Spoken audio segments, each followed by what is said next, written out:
Okay, here we go with Chapter 2, the Constitution. We're going to try out these videos and see how these work. So feel free to pause, rewind, fast forward.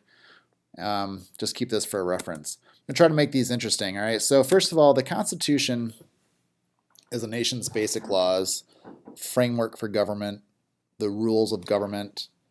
It's, anything like that works. But a nation's basic laws is it, all right? So our Constitution has its origins from the French and Indian War, mostly because due to that war, we had an increase in British taxes, which was lawful, but as you know from school, we had no parliamentary representation. We have that famous saying, no taxation without representation. We had this whole Boston Tea Party, the Intolerable Acts, all this stuff caused a lot of uprising in the 13 colonies. All right, so we had increase in British taxes. We had the Intolerable Acts. Think of the Townshend Acts, think of the Stamp Act, Sugar Act, all those things that were just trying to get some money to pay for the French and Indian War. Common Sense by Thomas Paine tried to rally the colonists together to say, look, what the British are doing is not cool. We need to get together and protest this awful stuff. And I wouldn't confuse Thomas Paine with T-Pain, right? This is T-Pain, not him. Cool hat, though. This is the guy we're looking for, Thomas Paine, all right? Whole club's looking at me, bro.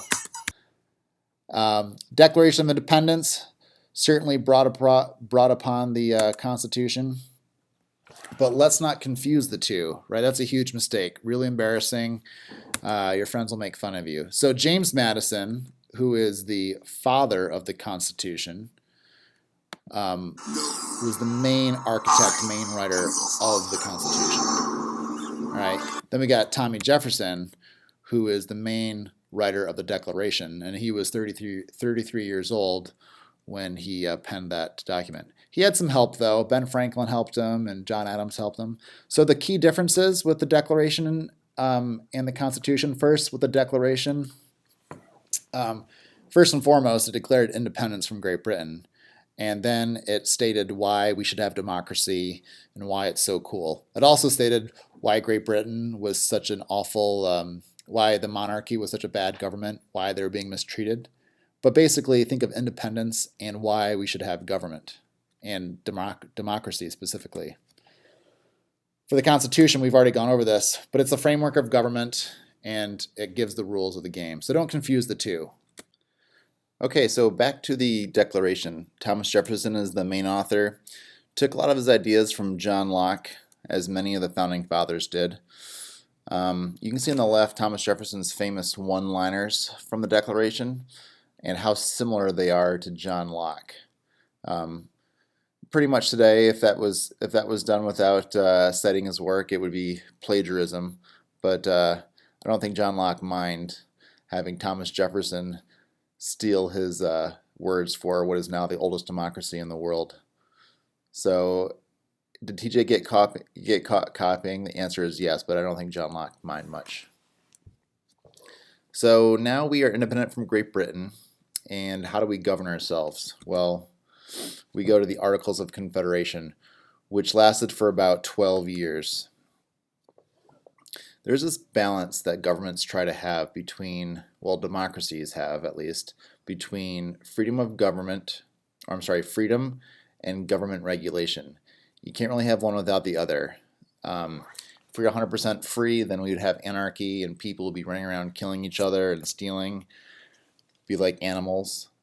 And if we had 100% government control, well, then we'd be pretty much like North Korea. And if you've watched the news at all in the last 20 years, you'd know that North Korea is 100% communist, government control, government owned, everything. It's pretty ridiculous, just like that haircut you see. So with this in mind, our founders tried to create something that was in the middle.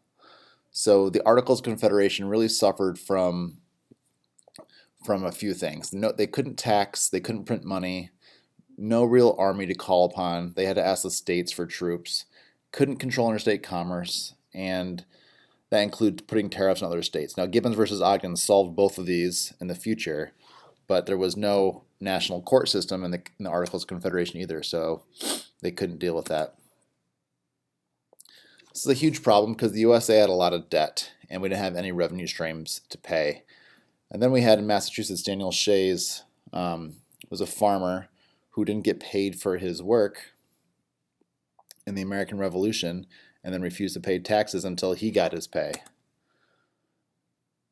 I think it also could be argued that the Articles was so weak that the upper class, basically people that were involved with making the Constitution, were afraid of mob law. They got a little taste of that with Daniel Shays and Shays' Rebellion. But John Jay, one of the founding fathers, said those who own the country ought to govern it. And I think a lot of people would oppose that notion, but these two guys, the Koch brothers, would certainly agree. The Koch brothers are one of the major founders to the Republican Party and the Tea Party, today's political world. So another thing that we need to talk about is what Madison said in Federalist 10, that he didn't think that interest groups, or factions as he called them, could seize the entire government unless they seized the branches of government that Montesquieu had thought out. And actually this has happened quite a few times in our history. So since 1945, there's been 13 occasions where the President and the Senate and the House of Representatives has been the same party. It's happened mostly on the Democratic side, but recently in the early 2000s, George Bush had a few instances of the same. But with that said, we really have never had tyranny. When we talk about our government having issues, we're by far better off than other countries in the world, like see Exhibit B, North Korea, a few slides ago. So our country knew that we had to fix the Articles of Confederation. It was a decent start, but we needed something with a little more teeth in it. So we had two competing plans. We had the New Jersey plan and the Virginia plan. The New Jersey plan was a small state plan. It favored the the smaller states population-wise, not how big they were area-wise. And the Virginia plan was aimed more at larger states. And we put the two together with a great compromise, and that's basically what we have today. You can read those boxes there to get an overview of those. The Great Compromise was just that great, but what about economics? And Bill Clinton famously said in the 1992 election, "It's about the economy, stupid," referring to George Bush. And then you can see Ross Perot there on the bottom of the Time magazine cover. So what are we going to do about our new debt? This is where Alexander Hamilton comes in. Our new Constitution would basically consolidate all the debts of the states. So all the 13 states had debts that they had incurred from the Revolution. So the new federal government is going to take up all those debts, and we're going to pay it off as a country. The new federal government is also going to institute standards and weights, have a single currency, create some post office and some roads, tax the people, control interstate commerce, and instill copyright and trademark in our government. And all of these bullet points would increase the revenue streams for our government, enable us to pay off all that debt, and to be much more powerful. So our three branches of government looks like this. We need to know this inside and out. Okay, we need to know the checks and balances of every branch. So pause here and check this out for a while if you need to. So our Constitution is a working document, right? It's been amended 27 times, and our first official Constitution was certainly not democratic, and because women could not vote, African Americans were 3/5 a white person, slavery was legal, and the only way you could elect representatives is if you were a white property owner.